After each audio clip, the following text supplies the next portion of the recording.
representante Yojairo Cárdenas.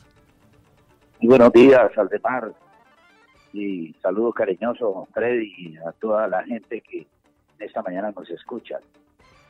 Bueno, entonces, ¿cómo quedan las cosas? ¿Sigue el trabajo en la Comisión de Paz? ¿Sigue todo este proceso pues con las FARC, la dejación de armas, en fin? ¿Cómo sigue esa labor, representante Cárdenas? Bueno, yo creo que el país pues ha podido conocer de primera mano lo que ha sido el proceso, no solamente ya de concentración de las FARC, que de suyo al momento en que se produjo fue una gran noticia. La gente tiene que recapacitar y entender lo que esto significa, que las FARC decidan someterse a un sitio fijo, con todos sus hombres, completamente rodeados de ejército, de policía, por supuesto con el acompañamiento de las Naciones Unidas. Eso ya era un gran suceso. Eso significaba ni más ni menos que por parte de las FARC no había ya voluntad de combatir con las armas el Estado y las instituciones de la nación. Y ahora, por supuesto, el corolario lógico de todo este proceso es ya la entrega de las armas, Naciones Unidas acaba de certificar que el 60% del armamento fue entregado y que ahora el próximo 27 se va a entregar la totalidad del armamento que está en poder de este movimiento históricamente consagrado a la violencia como todo el país lo conoce. De tal suerte que eso, por supuesto, constituye una gran noticia. Nosotros hemos venido acompañando, alentando desde la Comisión de Paz del Congreso de la República todo este proceso que tantas bienaventuranzas le va a producir a Colombia. Los pronósticos nos dicen que por efecto inercial del cese del conflicto armado, la economía puede crecer, y le insisto, casi que en forma automática 1 o 2 puntos del Producto Interno Bruto. Lo que significará, por supuesto, ese crecimiento en términos del PIB, mayores recursos fiscales y, por lo tanto, mayores posibilidades de inversión por parte del Estado en las necesidades sociales del país. Creo que estas son buenas noticias.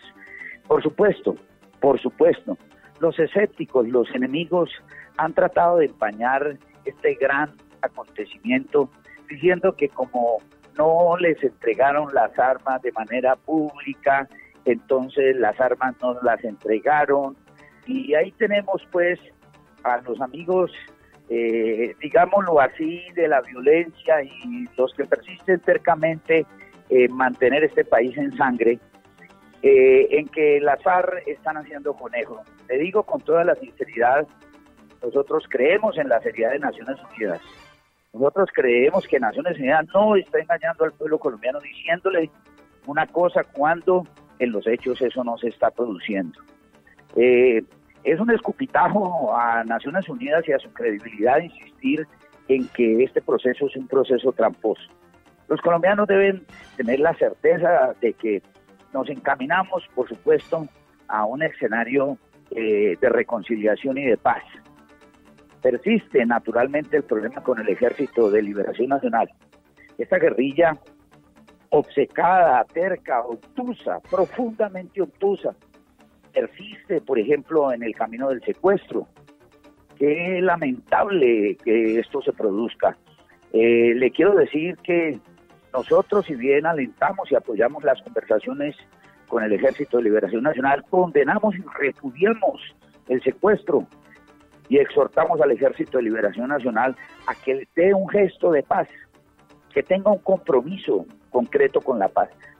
No crean que el Estado y las instituciones son débiles. No pueden confundir la generosidad de este país, no pueden confundir la generosidad del presidente y de las Fuerzas Armadas con debilidad. Si persisten en el camino del secuestro, pues por supuesto el Estado tendrá que arreciar, porque ese es el camino al que lamentablemente nos conducen si persisten en este camino secuestrar y de protagonizar violencia. Insistimos desde la Comisión de Paz en apoyar los diálogos, pero también decimos que repudiamos el secuestro y todas otras manifestaciones de violencia por parte de esta guerrilla. Representante, el gobierno ha retirado el proyecto de ley de justicia especial de paz para hacerle unas modificaciones. Ese proyecto es base fundamental para la reincorporación de los integrantes de las FARC a la vida civil. Si se ha retirado, se va a aplazar. Entonces, ¿cómo se va a cumplir esa parte? Bueno, sin justicia especial para la paz no hay paz. Estaríamos nosotros traicionando los acuerdos. Con la guerrilla se asumieron unos compromisos de darle curso a un mecanismo especial, a una jurisdicción especial de paz. Se hizo un esfuerzo extraordinario, monumental. Los enemigos de la paz han tratado de bloquear esta posibilidad. Hay un escollo que ha surgido con la última decisión de la Corte, en el sentido de que abrirle la puerta a que se discuta artículo por artículo y a que desde el Congreso se puedan hacer enmiendas y modificaciones al articulado. Eso abre una tronera absolutamente peligrosa. La decisión de la Corte no la entiende nadie, porque de ser así, todo lo que se hizo en el Fast Track es susceptible de ser demandado y por lo tanto de que se caiga, porque no puede ser que frente a una situación específica, frente a un proyecto en particular, se pida que todo el articulado se debata y que se modifiquen los términos en que se ha aprobado todo lo anterior y que lo demás permanezca incólume. Eso no lo entiende nadie. Pero representante, con todo respeto, yo le preguntaría, ¿la Corte Constitucional está hecha y fue hecha en la Constitución en la Constituyente del 91 para salvaguardar al país y que se garantice que se cumpla lo de la Carta Constitucional? ¿No le parece a usted que es sano para el país que se discuta artículo por artículo en el Congreso de algo que es trascendental para el futuro político de nuestra nación, como es esa justicia especial de paz, y no que solamente se haga a pupitrazo limpio? Debió entonces de haberse hecho con todo. Desde un comienzo debió haberse planteado eso como una regla de juego.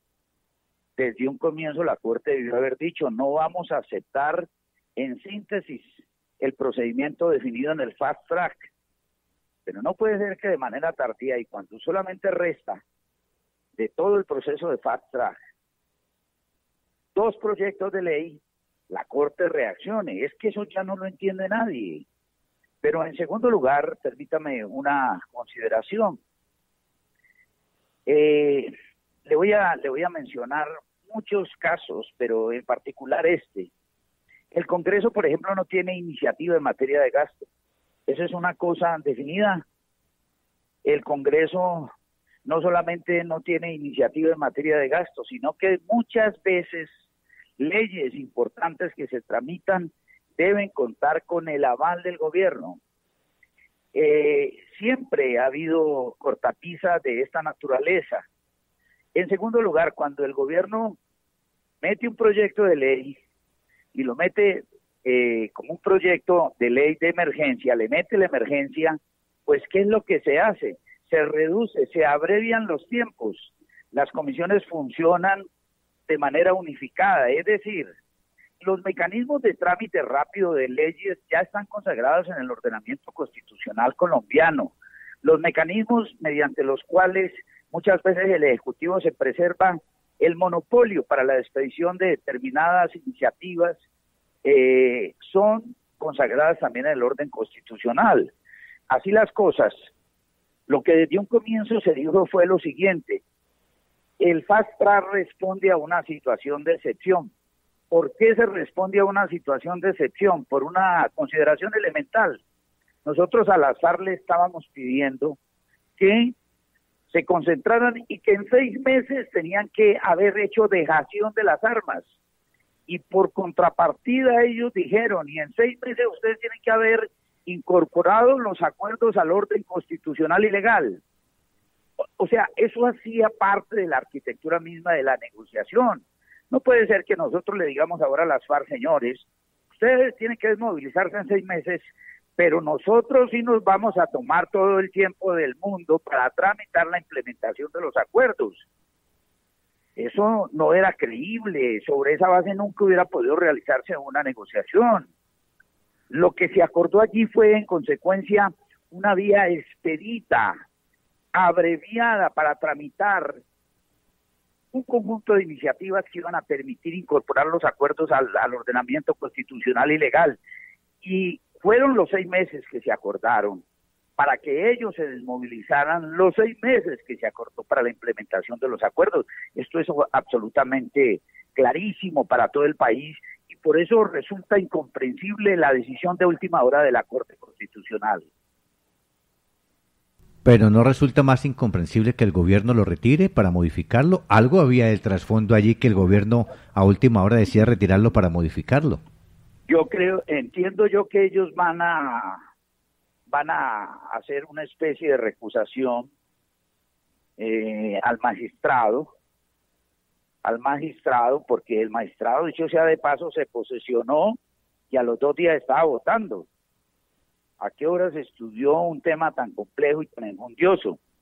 Entonces, lo que yo entiendo, y aquí estoy un poco en el ámbito de la especulación, es que el gobierno va a tratar de devolver las cosas al punto de partida original, y para eso creo que va a impetrar un recurso que va a permitir devolver las cosas, insisto, al punto original. Representante, buenos días, le habla Fabio Larraondo. Usted decía ahora que es escupir a la ONU cuando se duda de la entrega de las armas. Para evitar esto, ¿por qué no se permitió, por ejemplo, que la prensa tomara las fotos allí en La Elvira? Imagínese usted que invitaron desde las 4:30 de la mañana, se llegó y cuando se fueron a tomar las fotos de la entrega de las armas, que eso no era posible. ¿Por qué no se evitan este tipo de cosas con un poquito de sentido común? Y lo otro, ¿por qué insisten, por ejemplo, usted en llamar enemigo de la paz a quien piensa contrario en sus ideas? Yo creo que allí viene también un lenguaje de hermandad que debemos corregir. Mire, permítame decirle lo siguiente, Fabio, con cariño, eso estaba pactado en La Habana, sí. Se pactó desde un comienzo que ellos iban a hacer la entrega de las armas a las Naciones Unidas. Entonces, no tiene sentido que ahora nosotros nos paremos en la mesa a exigirle a ellos que hagan algo distinto a lo que ya se había pactado. Eso se pactó así. Es que hay un tema muy importante, mire, y es que en este país la palabra definitivamente y los compromisos se asumen, pero valen poco. Yo creo que nosotros en eso tenemos que aprender a ser serios. Eso lo pactamos con ellos en La Habana, así se acordó, y no hay razón para que de última hora nosotros nos paremos y les exijamos a ellos que hagan un acto público de entrega de armas. Las FARC, y usted debe entender esto, las FARC también en esto se juegan la moral de sus combatientes. A los combatientes, las FARC todo el tiempo les ha dicho que esta no es una rendición ni es una derrota, esta es una negociación, y no quieren para nada la imagen de una entrega de armas, porque eso a los ojos de los combatientes aparece como una rendición, como una claudicación. Eso es comprensible, es un tema absolutamente adjetivo.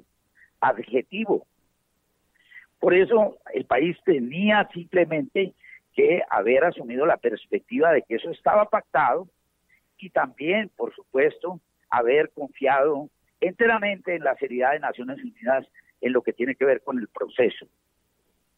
Finalmente, déjeme decirle una cosa, a mí no me cabe ninguna duda de que una cosa son los críticos, que yo distingo los críticos, pero que hay enemigos de la paz, claro que hay enemigos de la paz, que hay gente que ha dicho que va a hacer trizas los acuerdos de La Habana, pues claro que hay gente que lo ha dicho, que hay gente que insiste en que las elecciones presidenciales del 2018 se tienen que convertir en un referéndum de nuevo, reeditar el viejo referendo para volver a poner al país en la encrucijada de la guerra o de la paz. eso es un hecho incontrovertible y creo que nadie lo puede discutir. Pues representante, muchas gracias por estar aquí en Viva las Noticias. Que tenga un feliz día. Muchísimas gracias. Cordial saludo. Muy amable. 8 de la mañana, 59 minutos. Hasta la Corte, según la Corte Constitucional, se le está atravesando al proceso de paz.